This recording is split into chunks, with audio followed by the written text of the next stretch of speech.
PDP ini bukan positif, bukan dikucilkan, bukan dengan cara dipisahin, bukan dengan cara dibenci.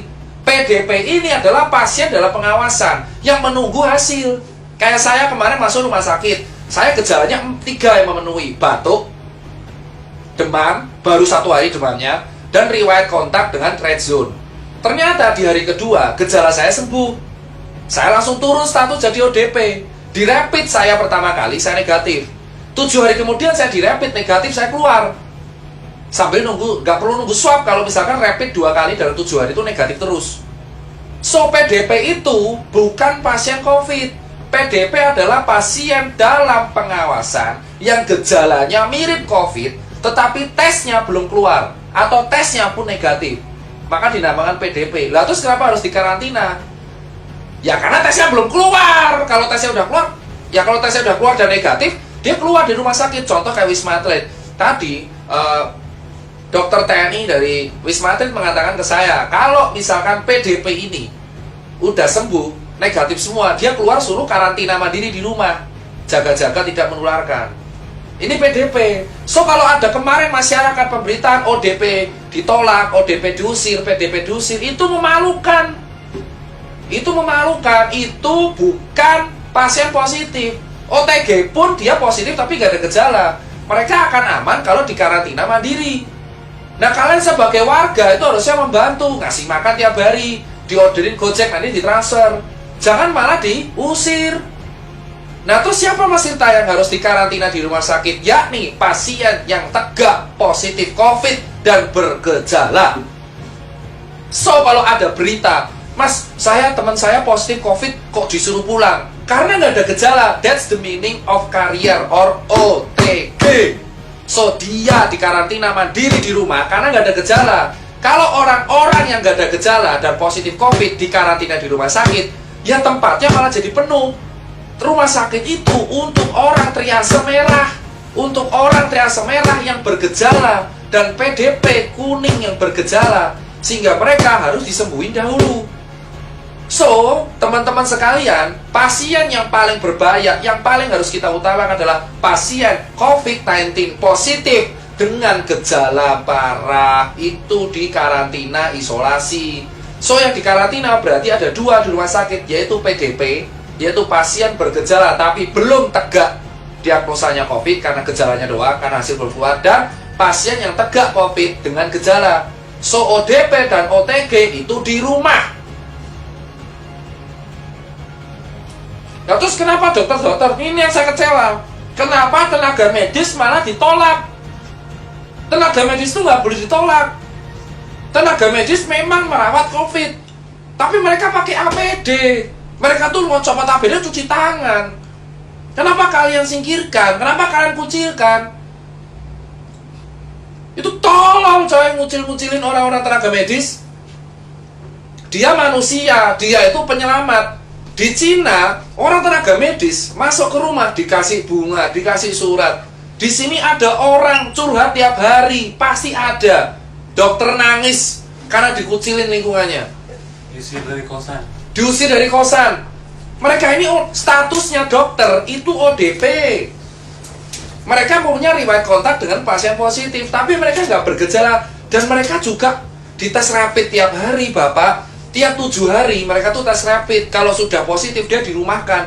Sistem jaganya tenaga medis itu 14 hari off, 14 hari on. Jadi 14 hari jaga, 14 hari off turun.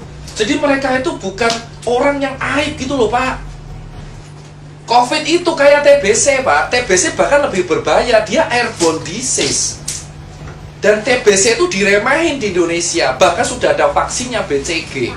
TBC selama dulu airborne disease, nggak ada kayak gini. Padahal TBC itu kalau batuk, virusnya Mycobacterium tuberculosis itu bertahan di udara selama berjam-jam.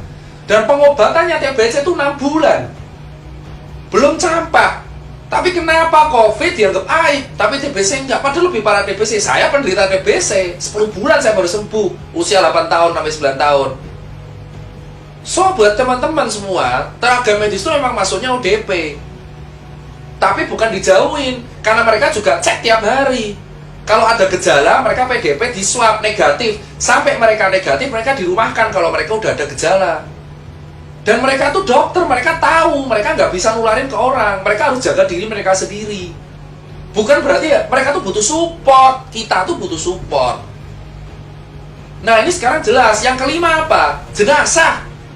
Kenapa jenazah harus ada metode khusus? Gini Pak, di undang-undang, saya lupa undang-undangnya berapa, mungkin teman-teman hukum bisa melengkapi, bahwa pada dasarnya di Indonesia, kalau ada penyakit wabah, itu ada teknik pemandian dan penguburannya. COVID itu kategorinya wabah, pandemik. Mau dia menular lewat cairan dan droplet, tetap ini harus mengikuti prosedural penguburan jenazah sesuai undang-undang. Yaitu yang ngubur harus tenaga medis, pakai APD lengkap, event itu tukang gali kuburnya, dan dikasih kain kafan, dikasih plastik, dibungkus peti mati, lalu dibungkus lagi plastik, dikuburin, gitu loh. Nah terus kenapa jenazahnya ditolak? Saya udah bilang, COVID tidak menular lewat airborne. Kalau di udara bebas, COVID menular lewat airborne kalau kena tindakan yang aerosol di mulut 3 jam doang, itu pun di rumah sakit biasanya. Jenazah ini harus kayak gituin karena itu undang-undang, namanya teknik pemulasaran atau apalah, teknik pengubaran sesuai undang-undang, karena wabah.